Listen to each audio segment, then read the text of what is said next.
Welcome to this week's episode of the Big Book Living Alive podcast, a weekly podcast showcasing the 1993 Big Book Seminar presented by Joe&Charlie in Latrobe, Pennsylvania. I am your host, Brad S., and I am an alcoholic. So how much would you pay for a program that gave you happiness and was peacefulness and freedom? Would you pay $19.99? Would you want to buy one, get one free? Would you need some late night sales channel program telling you that, but wait, order now and get 25% more freedom? Doesn't work like that. This program takes work, yes, but this program gives so much in return. I once heard it said that God would not take from us, but that he would give us even more in return. And I truly believe that, and I live that, fortunately, every day. Bill's about to take all the steps at once in this episode. But don't worry, there's plenty more Big Book and Joe&Charlie. This was just how it was done in the beginning. They were still trying to figure out how to put the program together, how many steps, how you took them, what order. So a little bit of this is how the founders experienced the steps. Let's hear Joe&Charlie talk a little bit more about that. Bill and Ebby began to go to Oxford group meetings. They began to try to apply the program of action in Ebby's life, but remember, Bill's drinking can't get stopped. Finally, they have to put him back in the hospital. And on page 13, he said, "At the hospital, I was separated from alcohol for the last time. Treatment seemed wise, for I showed signs of delirium tremens." Bill goes back in the town's hospital probably about December the 10th or the 11th of 1934. He's withdrawn from alcohol by Dr. Silkworth. Ebby comes to visit with him, and while they're in the hospital, they begin to apply this little practical program of action to the best of their ability in Bill's life. Remember, he's already taken what we know today as step 1 and step 2. He's admitted his powerlessness. He's come to believe. Now let's see where he goes from here. He said, "There I humbly offer myself to God as I then understood him to do with me as he would. I placed myself unreservedly under his care and direction. I admitted for the first time that of myself I was nothing, that without him I was lost." Surely we see Bill taking what we know today as step 3. That was their step 1, called surrender, and Bill changed that to making a decision. So now then, Bill has taken step 3. I ruthlessly faced my sins. The Oxford groupers had a tenet called examine your sins, and no self-respecting alcoholic's going to do that.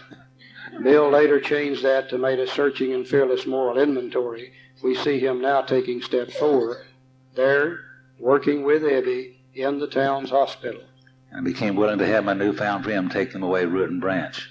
I've not had a drink since. Now that statement turned out later to be steps 6 and 7. We became willing to turn loose of these things, and we humbly asked God to take them away. Those turned out to be 6 and 7. That statement did. My schoolmate visited me, and I fully acquainted him with my problems and deficiencies. He's now taken what we know today as step 5, with Ebby, there in the town's hospital. We made a list of people I'd heard and toward whom I felt resentment. I expressed my entire willingness to approach these individuals admitting my wrong. Never was I to be critical of them. I was to right all such matters to the utmost of my ability. Now we see him dealing with steps 8 and 9. So Bill's taking these steps there in the town's hospital, working with Ebby. He has taken 3, 4, 5, 6, 7, 8, and 9. I was to test my new thinking by the new God conscious within. Common sense would thus become uncommon sense. That turned out later to be step 10, where we continue to take personal inventory. I was to sit quietly when in doubt, asking only for direction and strength to meet my problems as he would have me. Never was I to pray for myself, except as my request bore my usefulness to others. Then only might I expect to receive, but that would be in great measure. And surely that later turned out to be step 11, where we sought through prayer and meditation to improve our conscious contact with God, as we understood him, praying only for knowledge of his will for us and the power to carry that out. My friend promised when these things were done, I would enter upon a new relationship with my Creator that would have the elements of a way of living which answered all my problems. It's got to be the first part, step 12, having had a spiritual awakening as the result of these steps. So we see Bill taking the steps to the best of his ability, there in the town's hospital. Now let's see the result of that. Belief in the power of God, plus enough willingness, honesty, and humility to establish and maintain the new order of things were the essential requirements. Simple, but not easy. A price had to be paid. It meant the destruction of self-centeredness. And I must turn in all things to the Father Light who presides over us all. Poor old alcoholics got to give up the two most important things that we hold nearest and dearest to our hearts. One is our alcohol, and the other is our self-centeredness. And then we must turn to the Father Light which presides over us all. Very, very simple idea. Extremely difficult to do. Bill said these were revolutionary and drastic proposals. But the moment I fully accepted them, the effect was electric. There was a sense of victory followed by such a peace and serenity as I'd never known. There was utter confidence. I felt lifted up as though the great clean wind of a mountaintop blew through and through. God comes in most men gradually, but his impact on me was sudden and profound. Now, Bill thought he was going crazy. He said, for a moment I was alarmed and called my friend the doctor to ask if I were still sane. And he listened in wonder as I talked. Finally, he shook his head, saying, something has happened to you I don't understand. But you'd better hang on to it.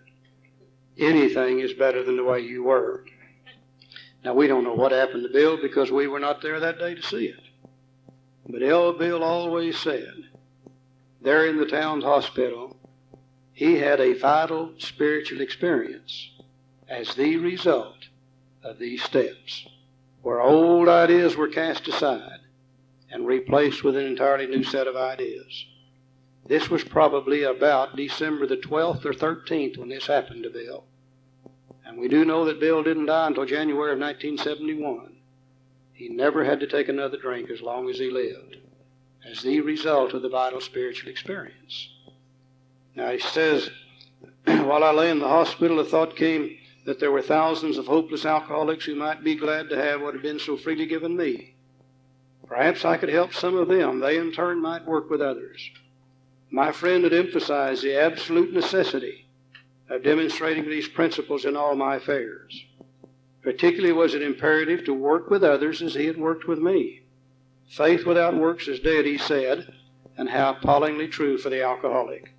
For if an alcoholic failed to perfect and enlarge his spiritual life through work and self-sacrifice for others, he could not survive the certain trials and low spots ahead. If he did not work, he would surely drink again. And if he drank, he would surely die. Then faith would be dead indeed. With us, it is just like that. Now, later on, when Bill was over there in Akron just about to get drunk, he remembered how back in New York City, even though he had never helped another alcoholic, every time he had tried to, he himself had felt better. So this idea of working with others has been with us from the very beginning, that if we don't perfect and enlarge our spiritual life through work and self-sacrifice and helping others, then surely we're going to end up drinking again. Bill went to see Dr. Bob, not to sober up Bob, but to keep Bill sober. This came to us through Ebby, from the Oxford groups, and then through Bill. Absolute miracle. I think one of the other great miracles happened when after Bill had had this spiritual experience, a couple of days later, Ebby comes back to visit him again. And he said, Bill, I've got a book here you might be interested in. He said, I haven't read it, but you may like it. And he handed Bill a book called The Variety of Religious Experiences by William James. And Bill, in reading through that book, found an experience that just exactly matched his and validated for him he had had a vital spiritual experience. I think the miracle in that is this. I've got that book at home today on my shelf in my office. And I've been sober 23 years, and I can't read the damn thing today. It is written in their psychiatric language. I have no idea what it says. Bill, 2 days sober, found himself in that book and validated for him a vital spiritual experience. Joe? You know, Bill had this great vital spiritual experience, and that's a great thing. That is a goal in Alcoholics Anonymous. Psychic change, a vital spiritual experience, the same thing. And he had one of those. But that wasn't enough, he said. You know, in order to keep it, we got to give it away. And Bill began to set about to do exactly that, as we must. And he said, my wife and I abandoned ourselves with enthusiasm to the idea of helping other alcoholics to a solution to their problems. It was fortunate for my old business associates to remain skeptical for a year and a half, during which I found little work. I was not too well at the time, was plagued by waves of self-pity and resentment. This sometimes nearly drove me back to drink, but I soon found that when all other measures failed, work with an alcoholic would save the day. Many times I'd gone to my old hospital in despair. On talking to a man there, I would be amazingly lifted up and set on my feet. It's a design for a living that works in rough going. Now, the 12 Steps of Alcoholics Anonymous are not there particularly just to keep us sober. It is a design for living that really works under all circumstances. I don't care how badly we feel. When we're practicing the 12 steps and we're trying to help other people, we automatically feel better. It is a design for living. Now, somewhere, somehow, AA took a program which was a design for living and changed it into a non-drinking program. And we begin to measure success by how long have you been sober. This book doesn't talk anywhere in here about length of sobriety. What it does talk about is quality of sobriety. And if we practice the design for living, not only are we sober, but we're happy, we're peaceful, and we're free, and we don't have to go back to drinking again. That's what the AA program really is. Joe? Said we commenced to make many fast friends, and the fellowship has grown up among us, of which it's a wonderful thing to feel a part. That's happened here, or we wouldn't be here this weekend. The joy of living we really have even under pressure and difficulty. I've seen hundreds of families set their feet in the path that really goes somewhere. I've seen the most impossible domestic situations righted. Feuds and bitterness of all sorts are wiped out.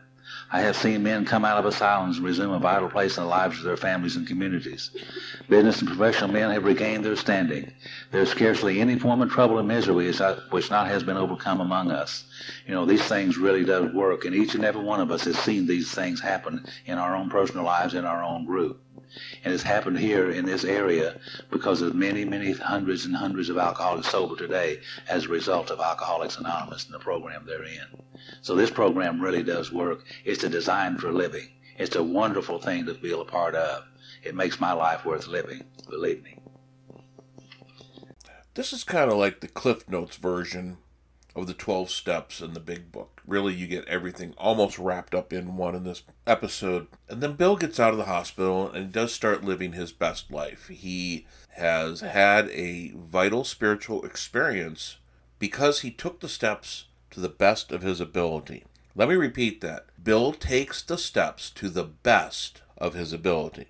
Bill and Ebby may not have had the big book. They may not have had the 12 steps written down, codified, and set in stone. They probably almost didn't even have anything written down, except they had the basic tenants from the Oxford group, which is what Bill ended up basing the 12 steps off of. But Bill took the steps as they looked at them, discussed them, and believed in them as if his life depended on it. And it did. For the rest of his life, Bill was able to go day by day without a drink. Month by month, year by year, build a program that is now worldwide and helps millions get over the obsession of alcohol, the disease of the mind and the body, and help bring about true psychic change so that we can live our best life. This is a design for living that can keep us sober, happy, peaceful, and free. I hope you enjoyed this week's episode as much as I did. If you'd like just the raw Joe and Charlie portion of the podcast, that is available on our Patreon site. The link to that is available on our website or in the pinned comment. Until next week, this is the Big Book Living Alive Joe and Charlie podcast.